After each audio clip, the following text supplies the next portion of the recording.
Welcome to Penrose Learning, where we make understanding easy. In this video, I will explain how to buy your first share. First, it's crucial to understand your financial goals and how much risk you're comfortable taking. Next, you'll need to open a brokerage account. Many online brokers offer user-friendly platforms. Finally, fund your account with an initial deposit, which can be as little as $50, to begin your investment journey. Now that your account is ready, it's time to research. Focus on companies you genuinely understand and believe have strong potential for future growth.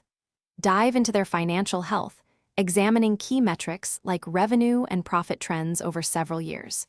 Even with your very first share, think about how it fits into a broader, diversified portfolio to help manage risk effectively. With your chosen company in mind, head to the trading section of your brokerage platform. You'll need to enter the company's unique stock ticker symbol, like Apple for Apple. Then, specify how many shares you want to purchase.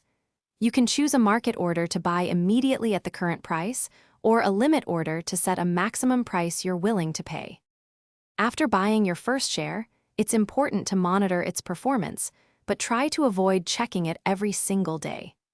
Stay informed about any significant company news and keep an eye on broader market trends that might affect your investment. Remember, investing is a continuous learning process, so keep expanding your knowledge about different strategies and the financial markets. Thanks for watching. If this was helpful, leave a like and consider subscribing. See you next time.